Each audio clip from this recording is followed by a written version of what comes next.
الفاتحة تهنئة بالقبول وتمام كل سؤول ومأمول وعلى صلاح الشام ظاهرا وباطنا وبنية أن الله الكريم يفتح علينا فتوح العارفين ويفكهنا في الدين ويرزقنا كمال الإخلاص واليقين إلى أرواح مشايخنا ومعلمين في الدين خصوصا لمؤلف هذا الكتاب السيد عبد الرحمن بن سقاب بن حسين السقاب العالمي الحسيني الشافعي الأشعري ثم إلى روح الشيخ محمد نواوي البنتني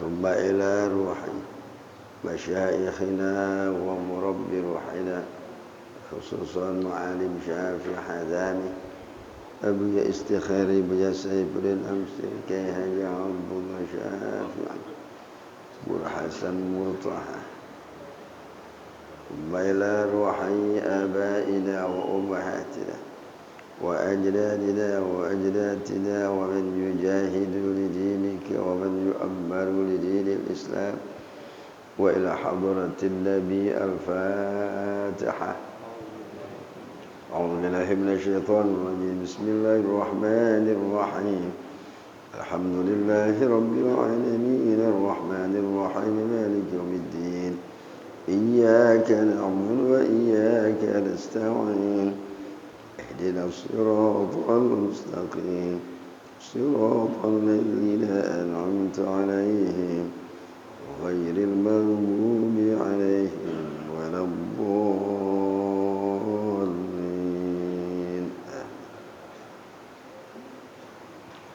بسم الله الرحمن الرحيم الحمد لله رب العالمين والصلاة والسلام على سيدنا محمد أشرف الأنبياء والمرسلين وعلى آله وصحبه أجمعين أما بعد فإن أصدق الحديث كتاب الله تعالى وخير الهدي هدي سيدنا ومولانا محمد صلى الله عليه وسلم وشر الأمور محدثاتها وكل محدثة بدعة وكل بدعة ضلالة وكل ضلالة في النار وبالسند المتصل إلى الإمام المؤلف رحمه الله تعالى أدام النفع به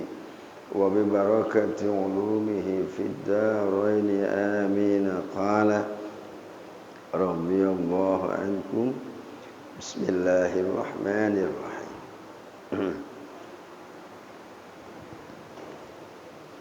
kita masuk ada susani udah masuk situ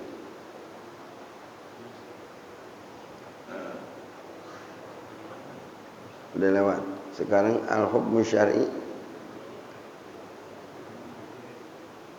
ya jadi ibu bapak sekalian sebelum masuk pelajaran inti tentang wujud qidam baqa ulama itu ngolah nggak bisa langsung ke wujud qidam baqa itu olahan para ulama kecuali menguasai dulu hukum syar'i hukum adi hukum akli sebab nanti banyak kesamaan kalau belum bisa ngebedain puyeng nanti ngerjain tauhid jadi supaya bisa membedakan mana hukum syar'i mana hukum adi mana hukum akli dan ngaji tauhid itu terkait dengan akal tapi bukan akal-akalan itu hukum akal akli. Kemarin hukum syar'i, karena di sini kita akan menggarap hukum akli, jadi saya baca dan hanya diperkenalkan secara global saja bahwa hukum syar'i yaitu kalamullah yang berhubungan dengan perbuatan seseorang dipandang dari segi taklif awil wad'u atau peletakan. Nah itu saya enggak nerangin ya, sejelas-jelasnya, kita akan berangkat ke berikutnya. Nah, nanti hukum syar'i terbagi 5, wajib, haram, sunat, makruh, mubah.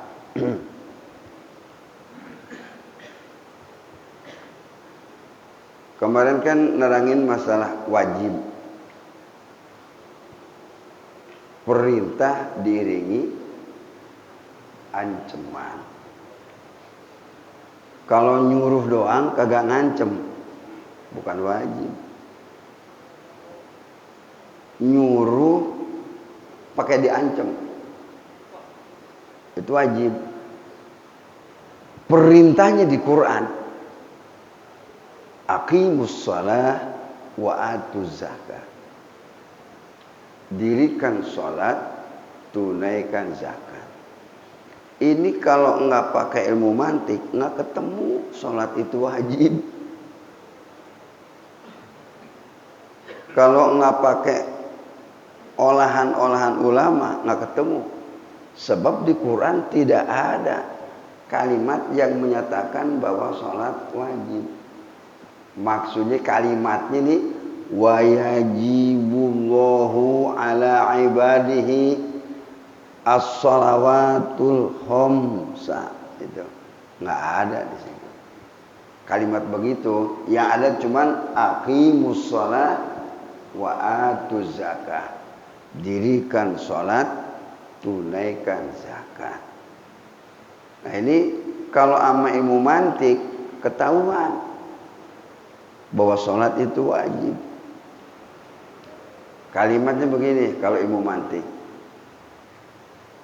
as-salatu ma'muratun fil Qur'an. Ilmu mantik nih, sholat itu perintah di Quran. Wa kullu ma'muratin fil Qur'ani wajibun. Setiap perintah yang ada di Quran itu menunjuki wajib. Konklusinya as-salatu wajibun. Salat itu wajib. Tuh hasilnya tuh. Itu pakai ilmu mantik. Perintahnya di Quran, aqimus shalah wa atuz zakah. Dirikan salat. Perintah bukan tuh? Perintah. Dari mana tuh perintah? Ini menunjuki wajib. Karena ada ancaman. Ancamannya di hadis. Jadi nyuruhnya Allah di Quran, tapi ancamannya di hadis. Dulu suka dipakai tahrim tuh, kalau yang orang-orang tua kita yang dulu, man taraka salatal khamsa amdan muta'ammidan. Pernah dengar enggak? Man taraka salatal khamsa amdan muta'ammidan fajaza'uhu jahannam khalidan fiha. Pernah dengar enggak? Dulu pakai gituan tuh kalau ngebangunin subuh. Bangsa tahun 70-an belum pada lahir kali.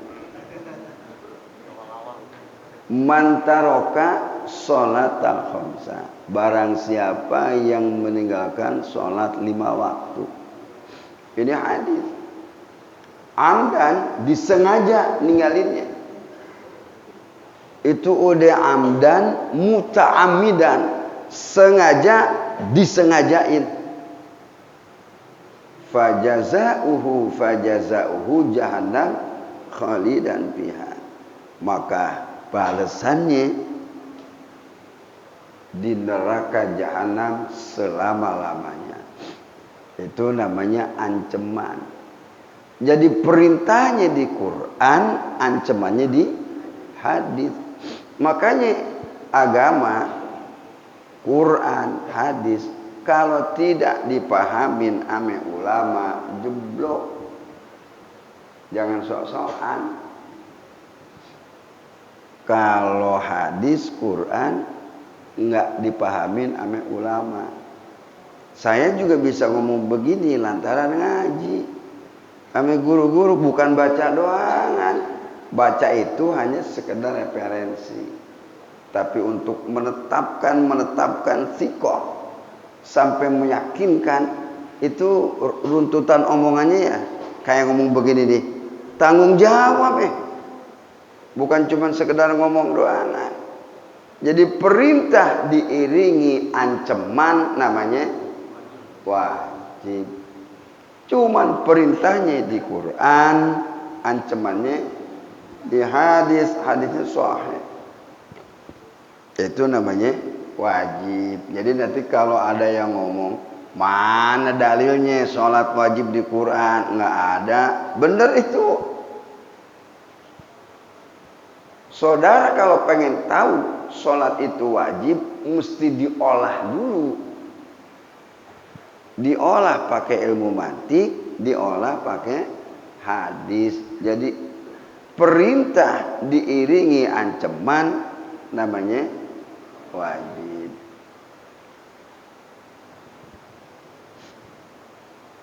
Emaknya lagi masak sayur asem, nyuruh sama anaknya, tong lu beliin literasi, gua lagi nyuruh asem.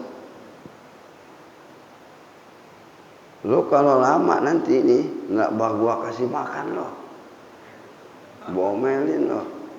Dasar anak-anak disuruh beli terasi ke pasar, ngikut topeng monyet,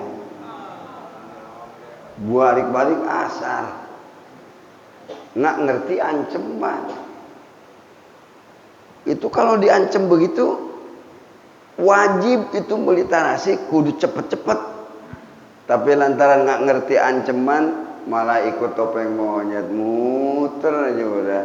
Bener balik-balik nggak dikasih makan mamanya. Lu nggak ngerti lo. Penting bener itu kan sayur asem nggak pakai terasi kagak enak.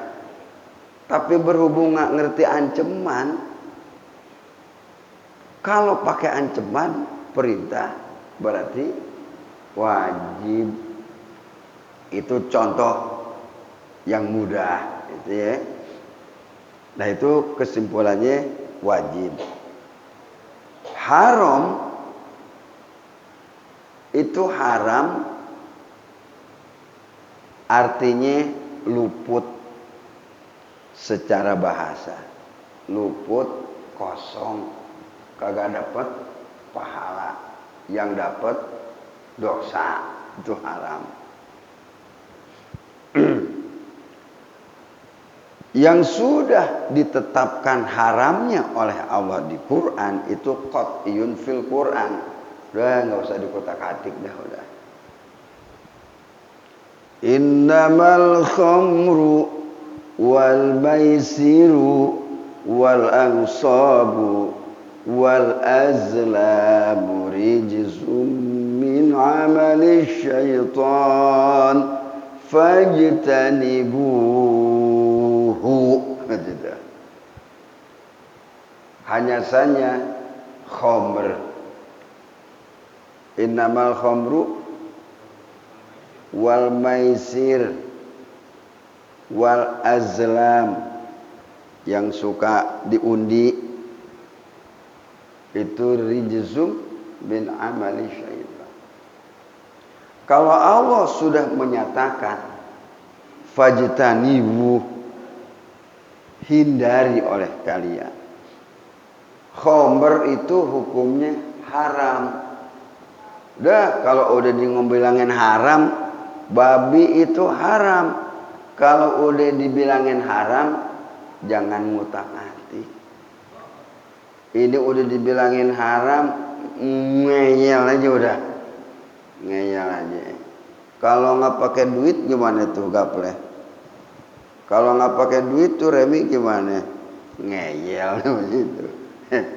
Nggak ngerti. Tuh khamr haram lantaran mabuk.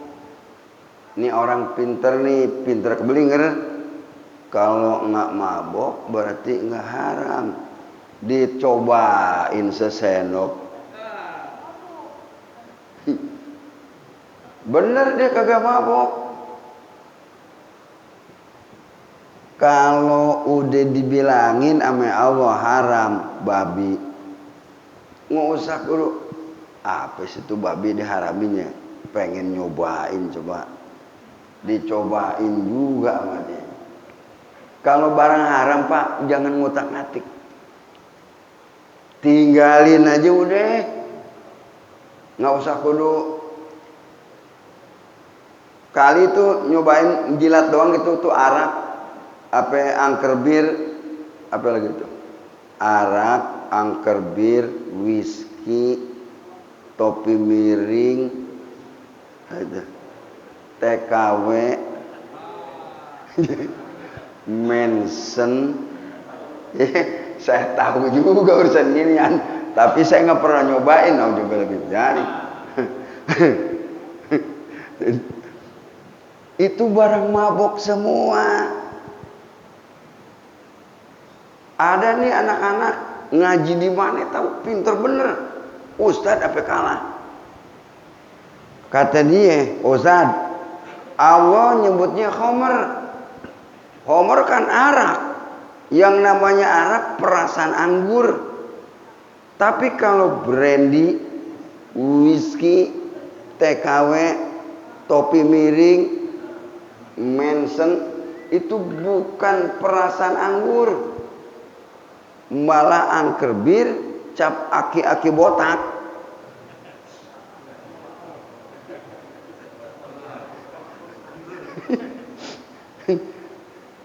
Itu perasan labu parang.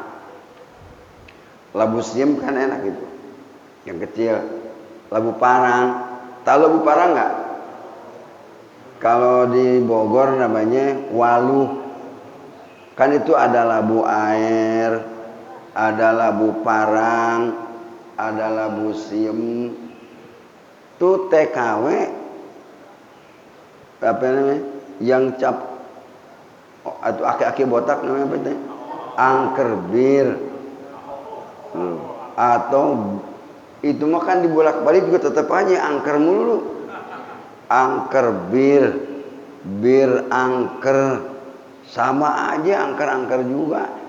Itu dari labu parang, Pak. Labu parang diproses jadi angker bir. Ini anak-anak nih pinter nih. Yang diharamin sama Allah khamr. Arak. Arak kan perasannya dari anggur. Nah kalau angker bir kan dari labu parang. Berarti boleh.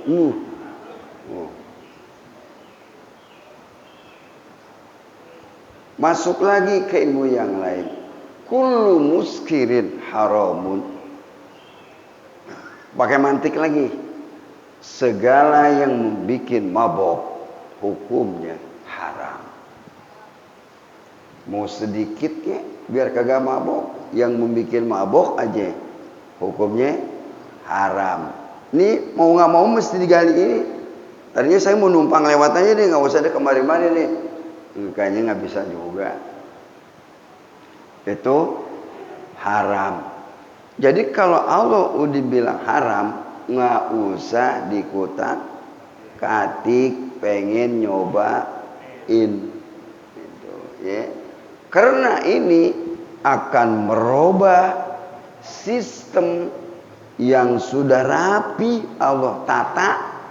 Kalau masuk barang haram ke perut, nanti kalau sistem mengalami perubahan yang menderita diri kita sendiri. Nggak percaya? Judi itu ada dampaknya nanti. Kalau dibilang Oma Ira nggak ada cerita orang judi kaya raya. Itu bukan cuma kaya raya, Pak, berdampak negatif. Pokoknya barang-barang kalau diharamin itu berdampak negatif. Maksudnya sistem yang ada di tubuh kita yang sudah normal, yang sudah membaik akan mengalami perubahan.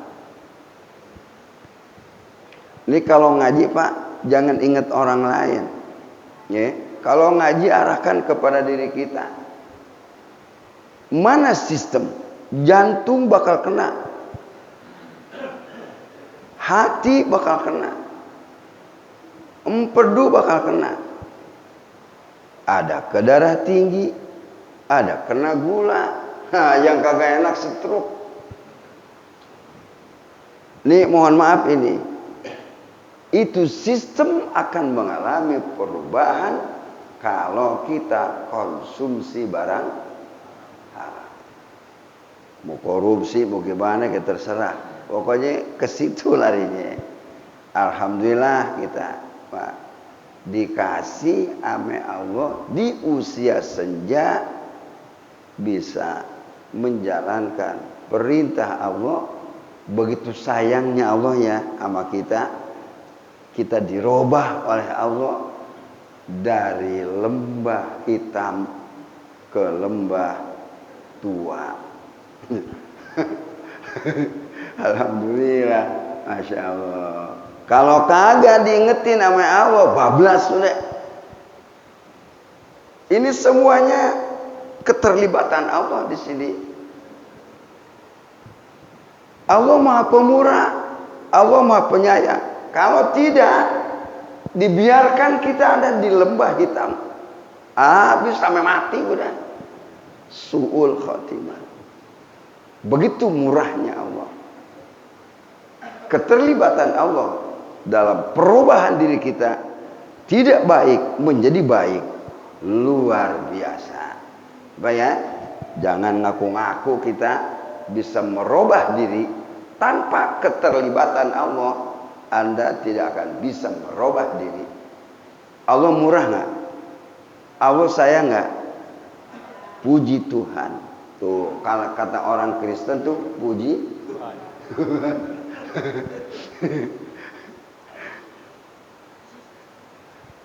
Enak, Pak, kalau ngaji tauhid enak. Tapi orangnya jangan yang cegukan. Ya, kalau orangnya cegukan, nih ngaji nih, nyentil mulu. Dianggapnya nih ngaji nih ngomelin mulu. Besok gue gak ada ngaji lagi dah. Emang kenapa? Nyinggung mulu.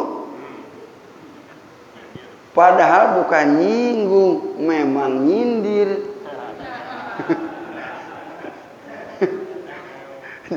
Kan kalau nggak dijelasin, Pak, nggak, bagaimana kita bisa menerima? Mesti dijelasin. Jadi kita bersyukur ame Allah, alhamdulillah di usia senja dikasih inget ame Allah untuk berubah menjadi hamba-hamba pilihan Allah Subhanahu wa taala. Jadi itu haram kalau sudah dibilangin ame Allah, hadza qat'iyun fil Quran. Karena nanti pembagiannya banyak, Pak ya. Binatang yang mencengkram itu haram. Itu pembagiannya banyak nanti ya. Wa mandubun, dan yang disunatkan. Jangan meninggalkan pekerjaan sunat. Karena pekerjaan sunat kalau diibaratkan mobil ban serep, kita naik mobil kemana-mana, ada ban serep nggak? Berapa biji? Bawa 4. Kalau 4 bukan ban serep namanya.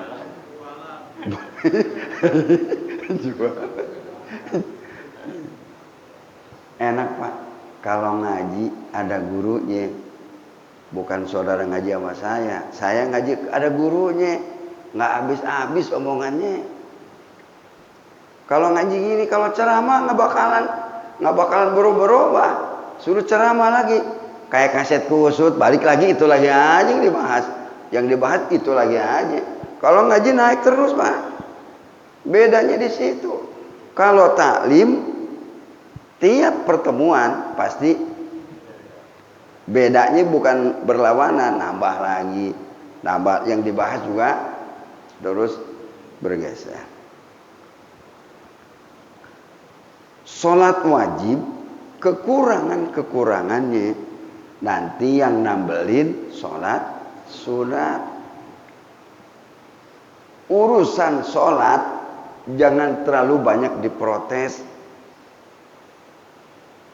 As-salatu khairul mawdu'ah. Salat itu sebaik-baik hantaran diri kepada Allah. Faman istata'a min katsirihi falyuksir. Barang siapa yang mampu memperbanyaknya, perbanyaklah. Tetapi sesuai aturan. Nanti kalau memang ada salat sunat nisfu Sya'ban, nggak usah diributin. Saudara demen kerjain. Kalau kagak demen, udah diem aja udah. Sholat tarawih ada yang 11, ada yang 23. Jangan ribut. Yang ke neraka yang ribut. Kata yang kagak tarawih nih, beneran gue. Gua gak pernah ribut. Coba. No, yang pada sholat ribut mulu. Yang 11 kata bener, yang 23 kata bener. Itu dia kata yang kagak tarawih, beneran gue. Tuh, akhirnya yang kagak tarawih yang bener. Karena kita ngasih kesempatan sama dia. Cuman memang ini disinilah ilmu lagi Pak. Al-ujratu biqadril masyaqqah. Upah itu sesuai dengan capek atau tidaknya. Kan begitu. Nah orang kalau kagak capek, pengen gaji gede, mikir.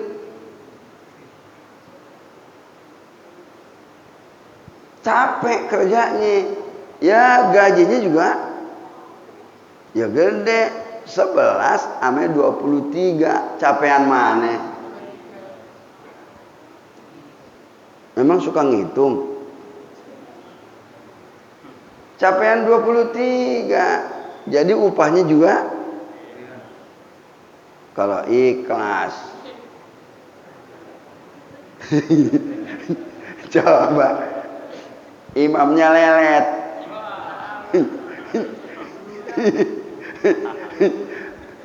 Ini makmum udah siap-siap nih. Odong-odong.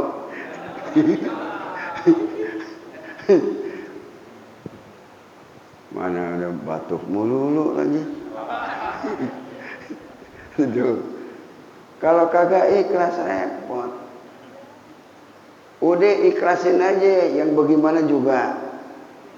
Kalau sholat berjamaah, makmumnya kecewa.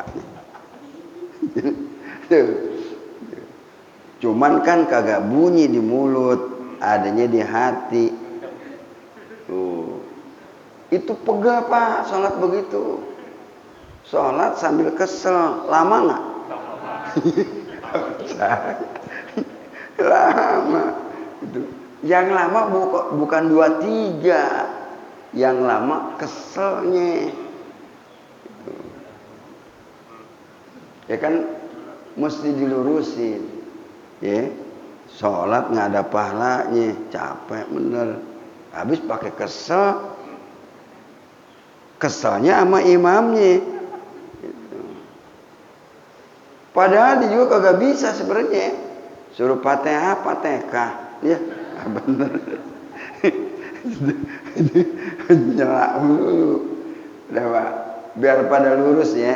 Capek terawih.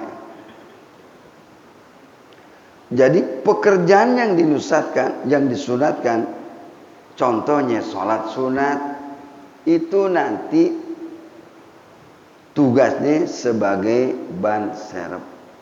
Sholat wajib yang kurang-kurang, yang tekor-tekor, nanti disempurnakannya sama sholat sunat. Makanya ada qobliyah zuhur, ada sholat sunat rogoib, ada sholat sunat rawatib, ada sholat sunat muakkad. Kan banyak kelas-kelasnya itu nantinya. Ya kerjain.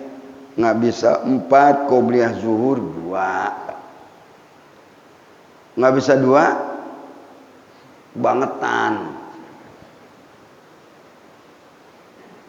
Ratib sama gue rawatib 4. Sholat zuhur sebenarnya 12 rakaat. Yang 4 rakaat sholat wajib, yang 4 rakaat qobliyah zuhur. Sholat sunat 2 rakaat, 2 rakaat. Jangan sholat sunat nanti 4 rakaat 1 salam. Mirip-mirip sholat wajib jadinya. 2 rakaat, 2 rakaat. 2 rakaat salam, naik lagi. 2 rakaat lagi, salam lagi. Itu qobliyah zuhur 4, 2 salam. Ba'diyah zuhur 4, 2 salam. Sholat zuhurnya kan 1 salam. Memang dari pabriknya begitu. Jadi 12 rakaat. Nanti qobliyah, ada yang bilang qobliyah asar 4 rakaat. Nggak usah pakai qobliyah. Usholi sunatan asri rakaat 4 rakaat. Jadi situnya para jamaah, apa itu hadis itu? Rahimallahu mri'in shalah arba'an qabla al-asr. Semoga Allah memberi rahmat kepada orang yang sholat sunat sebelum asar 4 rakaat. Itu saya ingat lagi ngaji dulu, padahal nangkep, ngedengerin, nyimak, masukin ke sini. Itu pada keluar, itu lagi ngaji tuh. Kelihatan tuh mulut guru tuh ngomong begini. Tuh yang barusan saya sampaikan itu keingetan pada keluar. Itu yang sunat. Kerjain sunat, tapi jangan membebankan diri. Belajar kita ringan-ringan aja ngerjainnya Pak ya. Di sholat sunat yang diperintahkan. Nanti asal balik dari masjid ke rumah sholat sunat lagi. Malam sholat sunat melulu. Sampai bininya nggak kebagian. Asal ngelihat laki lagi sholat sunat. Ngelihat suaminya lagi sholat sunat. Akhirnya bininya ngedangkak kayak depannya udah. Bang, ini wajib sunat nih bang. Kesel bininya, asal ngelihat lagi sholat sunat. Asal ngelihat lagi sholat sunat. Bagi waktu, jangan habis di situ semua karena kita banyak tugas. Wa makruhun dan makruh. Ini makruh nanti ada makruh aridi, ada makruh zati. Kalau makruh zati, bawang merah, bawang putih, jengkol, pete, engkol, kucai, apalagi itu. Yang bau-bau itu makruh zati. Bawang goreng nyemplung di ketupat sayur. Kata yang pinter tukang bohong, saya kagak makan goreng bawang, makannya ketupat sayur. Itu orang pinter. pinter bohong. Diakalin lagi sama dia. Ya tetep aja udah goreng bawang itu makruh. Tapi gimana ya kalau kayaknya masak nggak pakai bawang merah, bawang putih enak nggak? Enak nggak? Bu, enak nggak pakai bawang? Nggak enak. Buat Rasul nggak ada makruh, nggak ada ini, haram semua. Rasulullah buat nabi-nabi haram, nggak ada makruh, kagak. Emang Nabi makan pete, jengkol? Agak. Itu mah kerjaan kita, Pak. Ya. Disuguhin makan nih. Ada kancing lepis nih. Daging lewat. Ini jengkol nih. Sampai ditarik piringnya ke depan. Kalau orang hobi lain. Itu kita. Padahal makruh. Tapi kalau masih suka, ya makan aja, Pak. Daripada kagak makan nanti pakai mimpi malamnya. Itu makruh. Makruh zati. Kalau makruh aridi, lagi sholat, daham dehem. Kecuali ngedehemnya memang penyakit. Kalau batuk, memang itirob. Bisa ditahan nggak batuk? Nggak bisa. Itu batuk itirob, nggak bisa ditahan. Tapi kalau ngedehem, itu mah disengaja. Kalau ngedehemnya terus-terusan, bisa jadi batal. Makanya lagi sholat jangan ngedehem. Apalagi khotib nih. Khotib lama bener khotbahnya. Ada nggak di sini?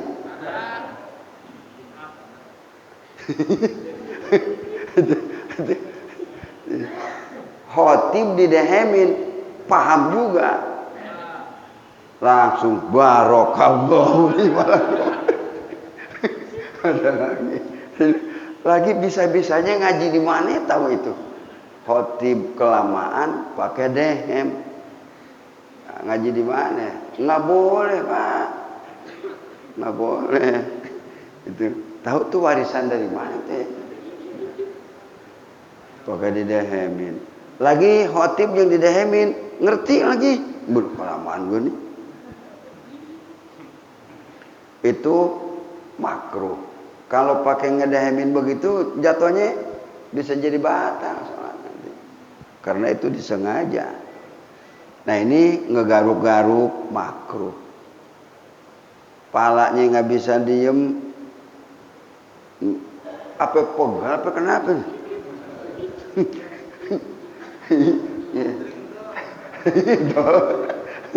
Ya.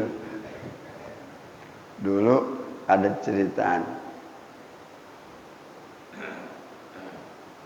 Kiai Ali Saman, kan tinggalnya kan di ini, iya Pak, tahu itu. Itu kan kalau mualim ngajar di sini nih, di sini di Lutfi, di Jawawi, terbelakang siapa nih? Cingdaro.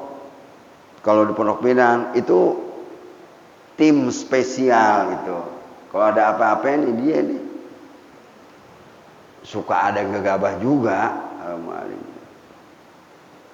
Itu garda utama tuh itu 4 orang sampai 5 orang. Kalau kenapa-napa itu yang sulit ini orang ini.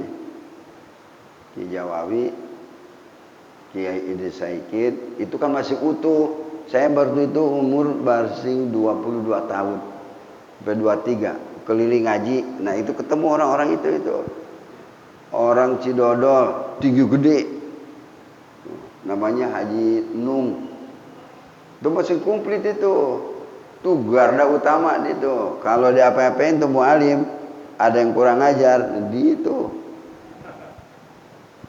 Pernah ada yang diteng-teng sama Cingdaro. Yang mualim habis sakit, ngajar ngaji lambat. Maunya dia ini jangan lambat. Digerendengin juga. Pakai dinyanyiin, guru datang lambat lo sakit. Teng-teng ini hanya nih.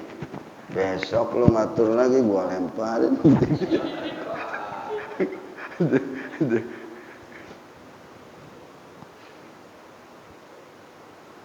Cindaro, Haji Nung, Hijawawi, Ali Saman, Kiai Ali Saman, sama Kiai Idris Saikin, bapaknya siapa yang gini? Sudah, tuh 5 orang tuh. Abe Babe Juki 6 orang. Itu pengawal berat itu, apa itu? Tanggung jawab. Enak kalau punya guru gitu. Jadi makruh, ada makruh zati, ada makruh aridi. Ya, jadi Tuki Ali Saman dulunya jadi nakoda. Tahu nakoda nggak? Supir kapal. Kan kalau kapal laut gini-ginian mulu nih. Orang kena ombak nggak bisa diem lama tahunan. Itu orang alim. Datang ke sini udah pensiun. Ini sih cerita dia sendiri nih. Kan sholat juga gini-ginian mulu, perasaan dia masih di kapal aja. Kan ke senter sama lampu.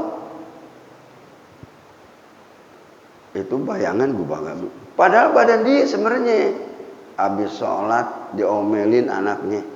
Siapa yang mainin lampu tadi? Tuh. Siapa yang mainin lampu? Itu tadi bayangannya gini-ginian. Padahal badan dia. Nah, karena itu penyakit, nggak makruh. Itu maksudnya. Ya. Ini pernah kejadian. Belakangan sih udah nggak begitu-gituan. Baru-baru tuh pulang dari kapal laut, udah pensiun. Jadi sholat gini-ginian aja nih. Kalau kita sih normal gini-ginian, mau ngapain? Gubah-gabi dulu. Makruh hukumnya. Gerak-gerak. Wa mubahun, dan yang mubah. Mubah, saudara mau tidur terus-terusan, mubah. Boleh. Nggak tidur juga mubah. Boleh. Makan melulu mubah, boleh. Kagak makan juga boleh, mubah. Itu barang mubah. Barang mubah kalau diniatin buat ibadah dapat nilai ibadah. Makanya kalau mau tidur niatin ilmu tuh. Kalau tidur doangan nggak diniatin ibadah, nggak ada nilai ibadahnya. Karena tidur itu mubah. Ini ngomong-ngomong ada yang tidur nggak ngaji nih? Maksud saya niatin ibadah gitu. Niatin ibadah. Niatin ibadah. Supaya jadi ibadah. Makan juga sama, Pak. Kalau kagak diniatin ibadah, makan nggak jadi ibadah. Orang tua nyari uang, banting tulang, capek. Tapi kagak diniatin ibadah, nggak ada pahalanya. Oh, rugi nggak? Rugi. Niatin makan ibadah, baru ada nilai ibadah. Kalau nggak diniatin ibadah, nggak ada nilai ibadahnya. Jadi mau tidur ibadah, mau minum niatnya ibadah, mau makan niatnya ibadah. Karena itu barang mubah, kayak jalan-jalan mubah. Kalau diniatin buat ibadah, maka jalan-jalannya dapat pahala. Diniatin ibadah itu mubah. Ini udah habis waktunya.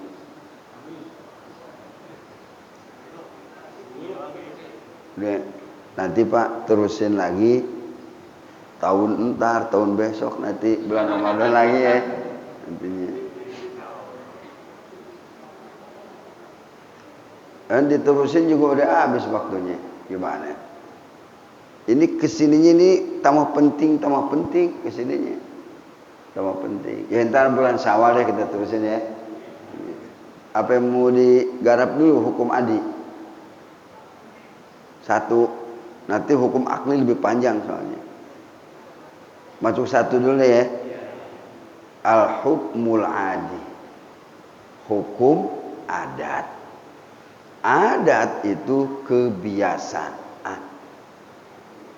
Tarkul adat al-adawah.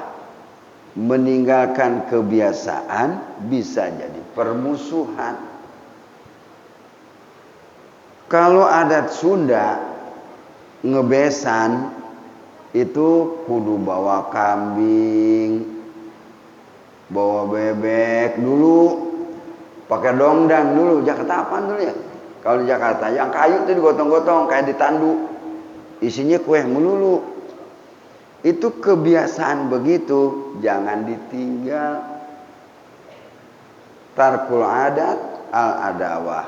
Di Jakarta di sini kebiasaannya gimana? Dan kita jangan sampai meninggalkan adat. Adat selama tidak bertabrakan dengan syara. Kalau kebiasaan berlawanan dengan hukum syara, tinggalin hukum adat. Umpamanya nih, saya ntar kalau dikasih anak laki-laki, mau diramein nih anak nih. Malam pertama dangdut, malam kedua golek, malam ketiganya film. Nggak dijalanin sama dia. Bagusan kagak dijalanin itu sih. Karena tabrakan sama hukum syara. Nggak ada kualat. Umpamanya nih ada orang bilang, ente udah nazar tuh. Nazar yang haram dinazarkan batal. Tanggap golek, film, sama apa tadi? Dangdutan. Tiga-tiganya kan urusan maksiat.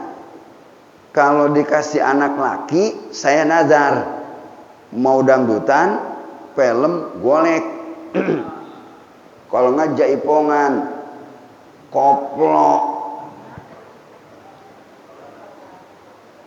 Dijalanin malah dosa. Karena nazarnya ame adat. Adatnya yang bertabrakan dengan hukum syara. Ditinggal lebih baik daripada dilaksanakan. Itu namanya hukum adat, hukum adi. Dan sekarang cara menetapkan hukum adi.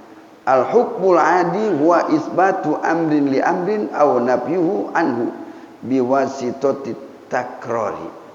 Hukum adat itu ditetapkannya dengan berulang-ulang. Baru kita cara menetapkan hukum adi. Kebiasaan. Di Arab kebiasaannya, kalau perempuan Arab dipegang pantatnya marah. Sekali dipegang pantatnya marah, 2 kali dipegang marah, 3 kali dipegang marah. Oh, orang Arab kalau dipegang pantatnya marah. Beda sama orang Indonesia, kalau dipegang pantatnya malah senyum. Ini ngasih contohnya yang gampang nih. Itu namanya hukum adat. Kebiasaannya orang Indonesia. Tapi orang Indonesia kalau dipegang kepalanya marah. Sekali dipegang marah. Dipitrahin kepala gue. Itu. Dipegang lagi kepalanya marah lagi. Orang Arab dipegang kepalanya kagak marah. Nggak percaya? Ada yang punya duit nggak? Pergi sono. Habis pegang kepala balik lagi kemari. Jadi orang Arab kalau dipegang kepalanya sekali marah, 2 kali marah, 3 kali marah, ditetapkan. Adatnya orang Arab kalau kepala dipegang marah, tapi kalau pantat dipegang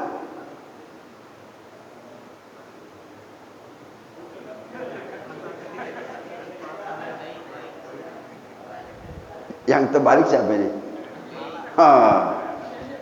Kan berarti kagak ngantuk berarti.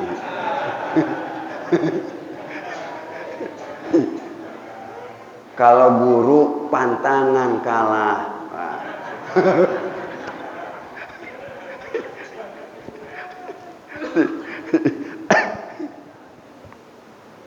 Luar biasa. Kalau kepala dipegang kagak marah, pantat dipegang marah. Orang Indonesia kepala dipegang marah, pantat dipegang senyum. Berulang kali akhirnya ditetapkan. Itu namanya hukum adi. Itu hukum adi. Kalau tadi itu cabangnya yang dibilang nazar dengan barang yang haram. Lebih baik ditinggal daripada dilaksanakan. Karena dilaksanakan akan kena azab. Ditinggal bahkan jadi selamat. Hati-hati kalau nazar, jangan sampai nazar pakai yang diharamkan oleh agama. Itu masuk situ udah cukup. Nanti al-hukmul akli selesai udah ya. Nanti kita lanjut insyaallah ntar. Tapi ntar 7 faedah habisin dulu baru masuk ke sini. Emang kitab tipis-tipis mantap. Wallahu a'lam. Nggak usah ada tanya jawab deh ya.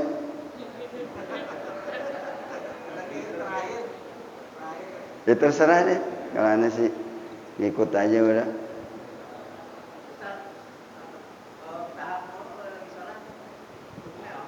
Nah, itu bertahap termasuk idtirab. Nggak bisa dibikin-bikin. Emang bertahap keluar sendiri gitu. Nggak batal. Batuk tuh, batuk sekali nggak apa-apa, 2 kali nggak apa-apa. Kalau batuknya 100 kali,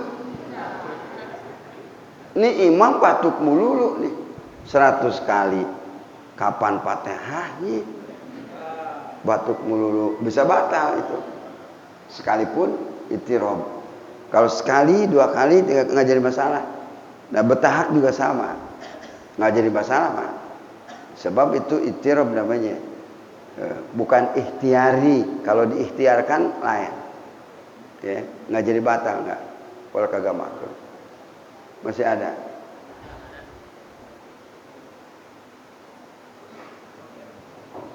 Ya.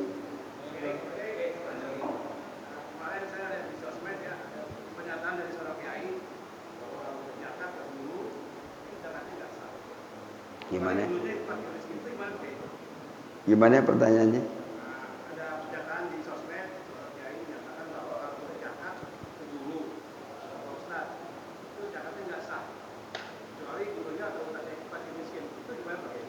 Oh iya.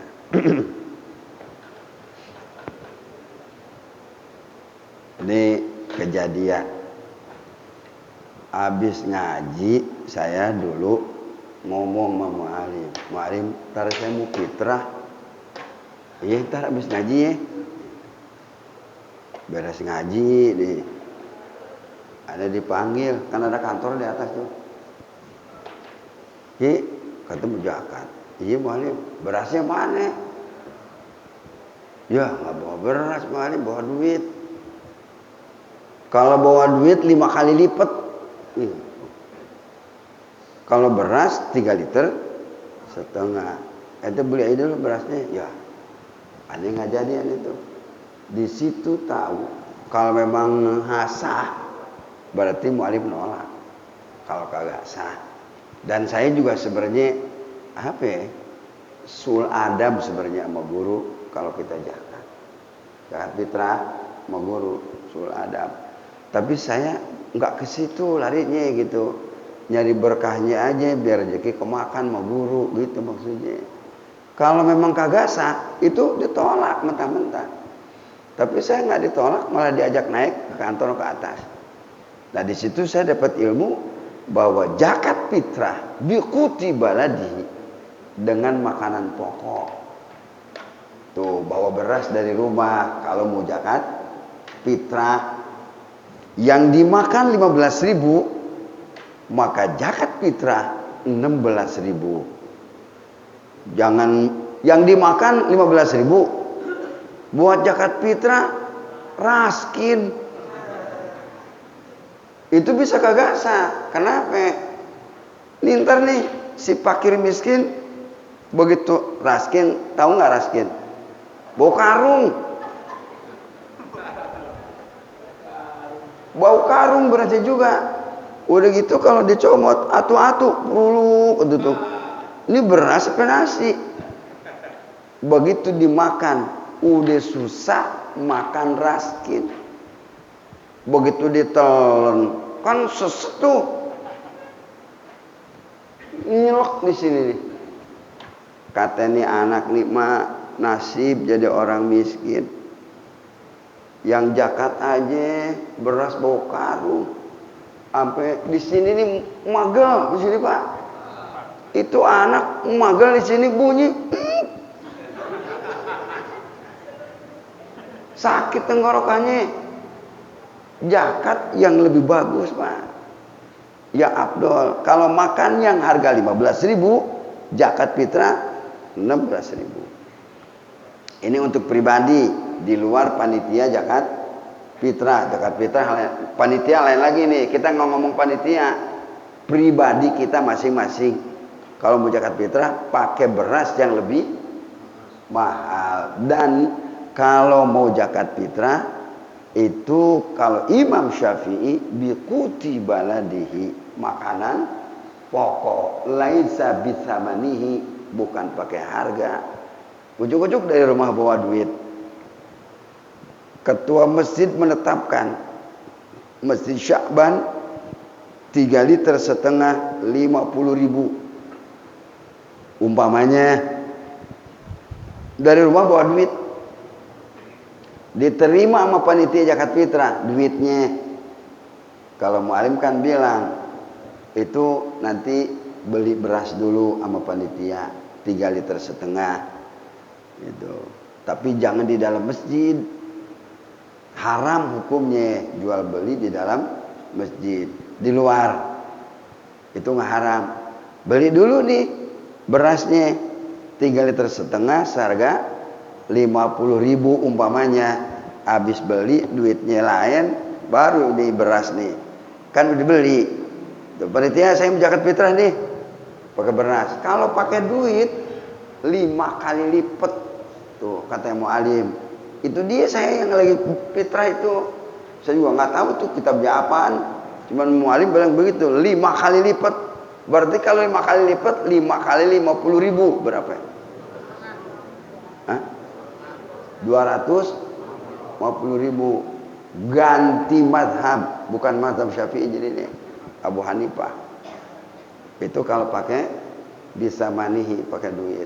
Makanya kalau bawa duit di sini nyiapin beras panitia beli dulu.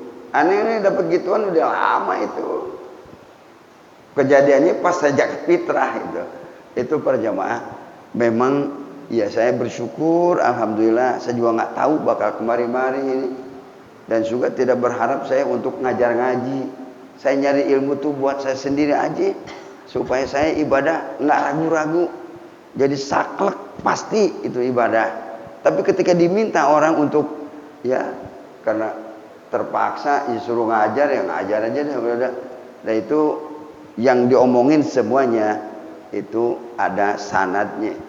Dari guru ke guru sampai ketetapan masalah zakat fitrah pun itu bukan fatwa saya bukan itu ada dari ke guru. Jadi kalau mau zakat fitrah kalau bawa duit panitia di sini nyiapin beras beli beras dulu. Kalau pakai duit Pak fatwanya Mualim Syafi'i Hazami kalau pakai duit kagak sah kecuali 5 kali lipat berarti 250.000. Madhabnya bukan Syafi'i, karena bisa manihi ke Abu Hanifah. Itu aja.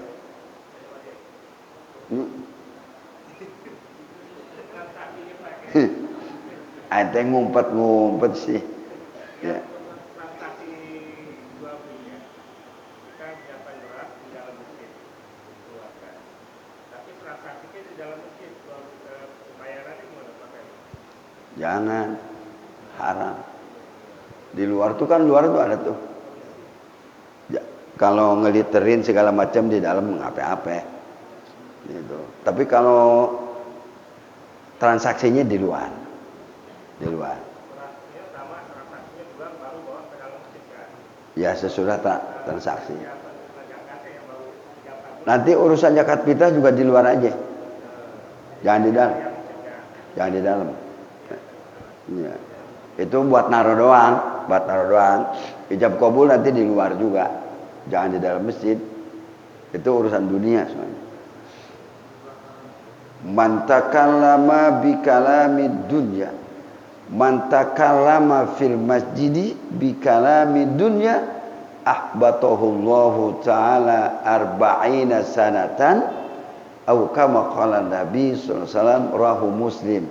Sahih hadisnya. Barang siapa yang bicara urusan dunia di dalam masjid, Allah hancurkan amalnya 40 tahun. Ngomong bisnis di dalam masjid, itu 40 tahun hancur ibadah kita. 40 tahun hancur, sayang banget. Sehari aja belum tentu diterima, ini hancur langsung betul buru dah. Itu. Nah itu di luar transaksinya ya. Kalau naruh doang sih nggak jadi masalah. Saya rasa di sini udah banyak orang alim di sini lah, udah pada tahu. Berhubung ditanyain aja jadinya. Kalau yang saya dapat itu dari guru. Udah.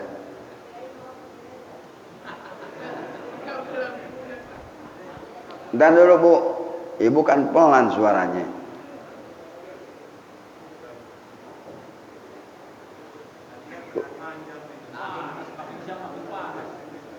Habis ini jadi tambahin lagi Bu ya.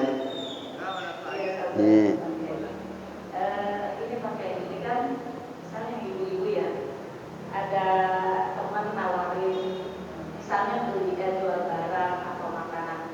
Sebenarnya nawarin itu melalui by WA. Nah, karena nggak ketemu-temu, begitu di masjid, bayarnya ngasihnya pasti masjid. Jadi ini ada jual ini gitu. Kalau mau beli nggak? Oh ya mau beli. Terus uangnya kapan? Ya udah besok ketemu di masjid. Nah itu boleh atau tidak pakai kita ngasih uangnya ketika ketemu di masjid? Terima kasih Pak. Gampang Bu. Ngasihnya nanti di masjid, di luar no ngasihnya. Di luar aja, di luar masjid ngasihnya. Iya itu kan itu ada pelatarannya tuh, teras tuh. Terasnya di situ. Itu supaya nanti betul-betul sesuai tuntunan nanti. Itu ya Bu ya. Jangan di dalam masjid. Bicaranya itu gitu. Kalau masalah gituan udah patah udah. 40 tahun rusak amal ibadah kita. Kan sayang. Udah Bu ya. Ya. Di teras masjid boleh di teras masjid boleh supaya Kalau teras boleh. Teras boleh. Ini masjid seluas ini diniatkan oleh pembeli tanah niat buat masjid. Tapi kan biar diniatin jadi masjid juga nggak jadi masjid semuanya. Ada yang buat kamar mandi, ada yang buat WC, buat naruh bedug, kurung buatan. Tuh, itu ada tempat-tempat terasnya tuh kayak begitu. Itu di situ ngapain? Ngopi, ngerokok, ngobrol. Kalau ngerumpi nggak boleh. Itu papaliun, apa itu. Tapi masjid semuanya kan diniatin jadi masjid semuanya. Tapi kan wilayah ini nih yang buat sholat. Kalau itu ya ngeloneng.